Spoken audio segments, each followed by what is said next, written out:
Joyner Lucas is one of those artists who always felt one hit away from superstardom, but never quite chased it like everybody else. He's the type to drop a record that sparks debate, a visual that turns heads, or a bar that punches you in the chest.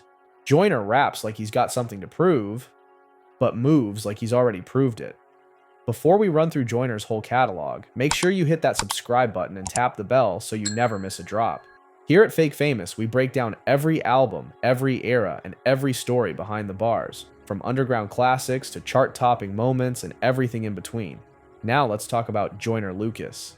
This dude didn't come up like your average rapper. He didn't write a cosign, he didn't chase TikTok trends, and he definitely didn't dumb down his pen to fit in. Instead, he built his entire brand off of one thing: impact. Whether it was a storytelling track that went viral on Facebook or a controversial video that had everybody arguing in the comments, Joyner has always been intentional about what he puts out. Every release is calculated, every visual is cinematic, every bar, personal, painful, or pure flex. Sometimes all three.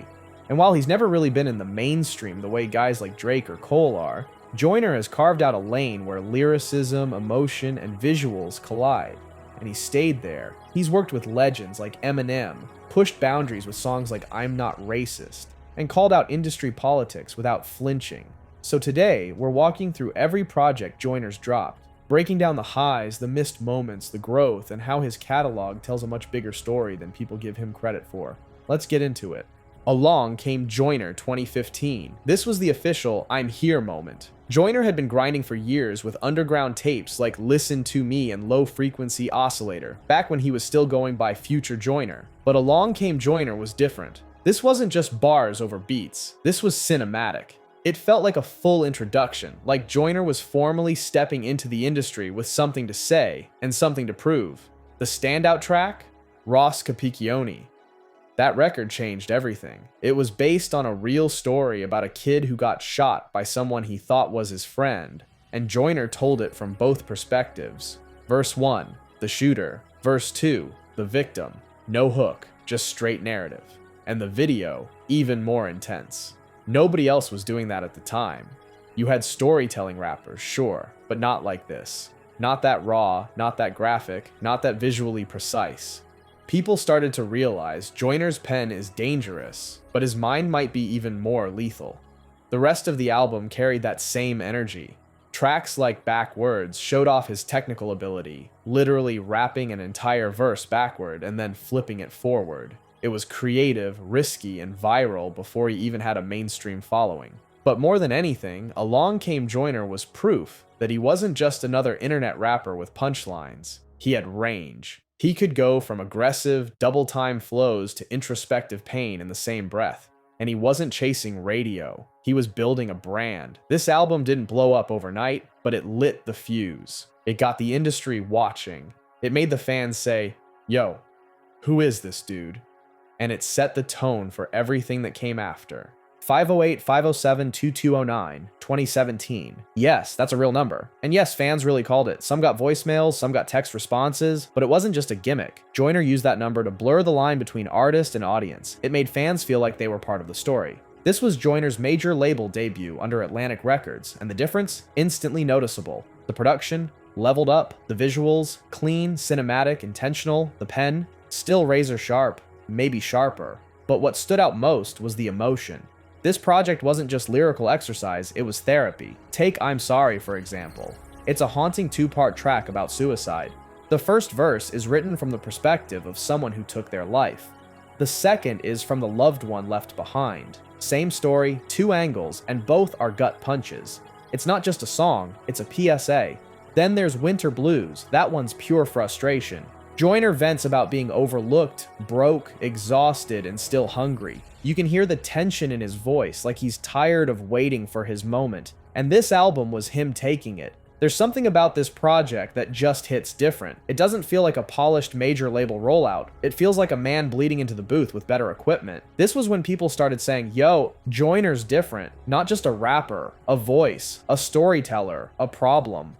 508-507-2209 didn't just make noise, it made impact. It proved that even with a label behind him, Joyner was going to tell his stories, his way, and people were finally starting to listen. ADHD, 2020. This is the one that changed everything. After years of buzz, visuals, and viral moments, ADHD was Joyner Lucas's first official studio album, and it felt like the culmination of everything he had been building toward. It dropped in 2020, but let's be real. This album was in the works for over 2 years. He was releasing singles one by one, teasing the project like a slow burn. Some fans got impatient, others stayed locked in. But when it finally hit, it hit hard. The concept was personal. Joyner's been open about his own ADHD diagnosis, and this album reflected that. Scattered, emotional, chaotic, brilliant. It wasn't just a rap album. It was a therapy session set to 808s. Let's talk highlights. ISIS, Feet, Logic. This one shook the internet, not just because it was a banger, but because Joyner and Logic had actual beef before this. Shots were exchanged. Subliminals were dropped. So when they came together for this military-style bar-heavy anthem, it was shocking. In the best way. It showed growth, maturity, and more importantly, range.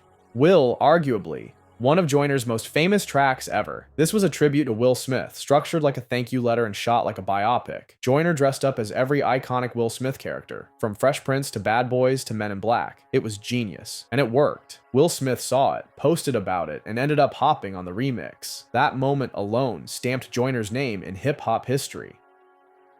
Devil's Work. Now this one, who? Joyner walks through a church with a Hennessy bottle in one hand and Bible in the other, questioning God directly. Why'd you take Tupac but keep XXX Killer walking free? It was raw, controversial, honest. Some people loved it, some said he went too far, but either way, you couldn't ignore it. And that's the theme of ADHD. You can't ignore Joyner Lucas. Whether he's spitting about trauma, mental health, religion, violence, or legacy, he makes you sit with it. Musically, this project blended trap, boom bap, and melodic flows. Lyrically, it was sharp. Conceptually, it was ambitious. ADHD wasn't just Joyner's breakthrough, it was his declaration. This album said, I'm not just lyrical, I'm layered. I'm not just controversial, I'm calculated. And most importantly, I'm not like anybody else out.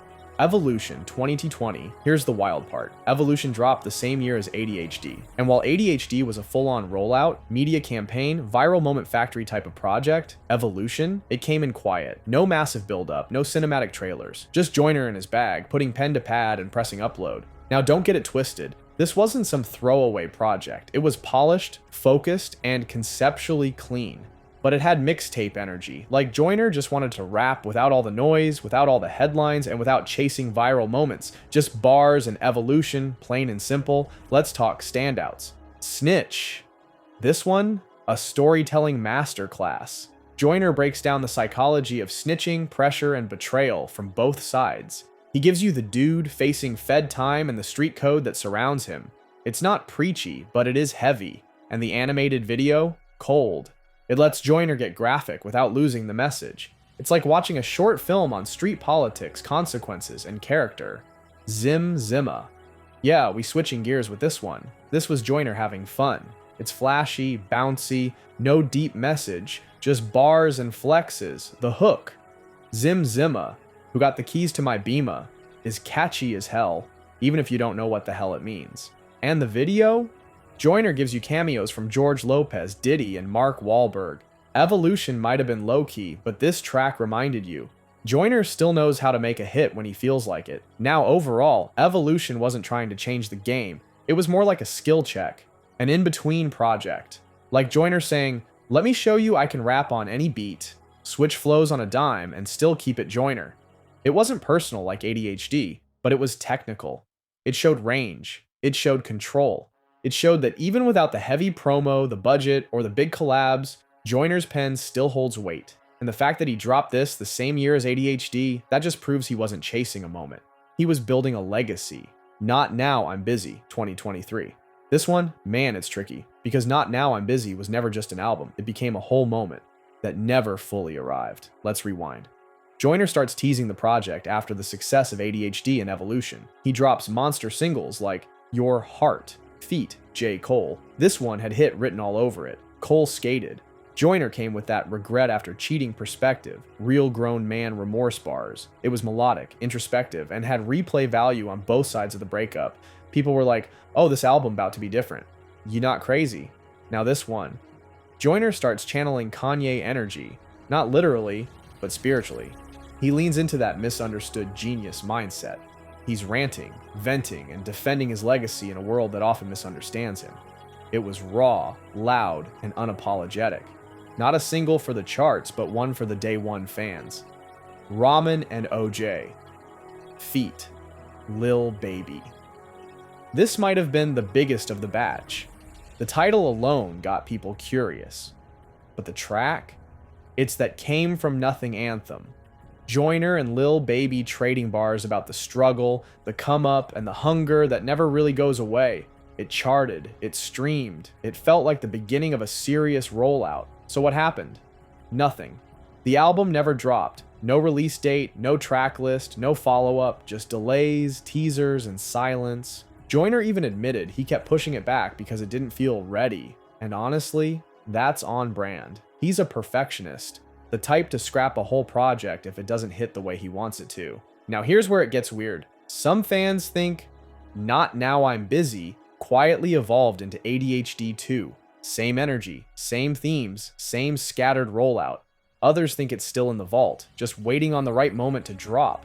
Or maybe Joyner just outgrew it altogether. But either way, the anticipation, still very real. Because when Joyner does finally drop a new full-length project, the bar is high. And if Not Now I'm Busy is still coming, he's got a lot of explaining to do. ADHD 2, 2024.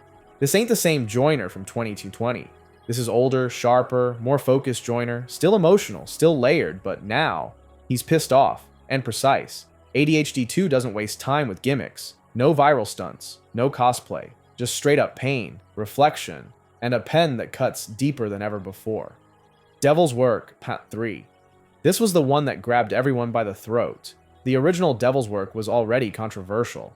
But in Part 3, Joyner sounds like he's exhausted with the world. It's not just grief anymore, it's frustration, confusion, and anger. He's still talking to God, but now it feels more personal. He's older now. He's lost more. The questions hit harder. And this time, he's not just asking why. He's demanding answers. Cut you off. This is grown man Joyner in full effect. No subliminals, no industry sneak disses, just boundaries. He's calling out fake friends, toxic relationships, and the people who only show up when things are good. The beat's minimal, but the message? Loud and clear. You're not entitled to my energy anymore. It's a track every independent artist and every person going through their own glow-up can relate to. Best for me. You. This one hurts. It's Joyner at his most vulnerable, speaking on love, regret, self-sabotage. You can feel the heartbreak in his delivery. There's no flex here, no tough guy act. Just a man admitting, I pushed away the one person who was actually good for me. It's mature. It's honest. And it's something we haven't heard from him in this way before. Now overall, ADHD 2 feels like closure. Like Joyner is tying up loose ends, from personal relationships to old narratives. But at the same time, it feels like a warm-up, like he's not done yet, like there's still another gear we haven't seen. The sound is tighter, the themes are heavier, and the vision? Crystal clear. If ADHD was the breakthrough, then ADHD 2 is the confirmation. Joyner Lucas isn't here to chase the charts. He's here to leave a legacy. So now that we've broken down every Joyner Lucas album, from the raw hunger of Along Came Joyner to the polished pain of ADHD 2, let's hear from you. What's your favorite Joyner project? Are you rocking with the early storytelling joints like Ross Capicchioni and Snitch, or do you lean more toward the vulnerable, grown man energy of Cut You Off and Best for Me? Did ADHD really shift the culture for independent artists? Was Will Joyner's smartest move, or was Along Came Joyner the one that really showed us who he was from the start? Drop your take in the comments. We actually read those. And if you're one of those fans who's been waiting on Not Now I'm Busy like it's Detox, let us know. Do you think it's still coming, or did he morph it into something else entirely? And listen, if you made it this far, you clearly love rap the way we do. So don't play with it. Hit that subscribe button, turn on notifications, and run it back with us every week. We drop deep dives, beef breakdowns, and full album explainers on your favorite artists and your forgotten ones. This is the place for real hip-hop heads. Oh, and if you thought this Joyner breakdown was fire, the full Eminem album breakdown is up next. 15 plus albums, 25 plus years of smoke, pain, and slim shady chaos. And we go in, so lock in. We're just getting started. Fake Famous out.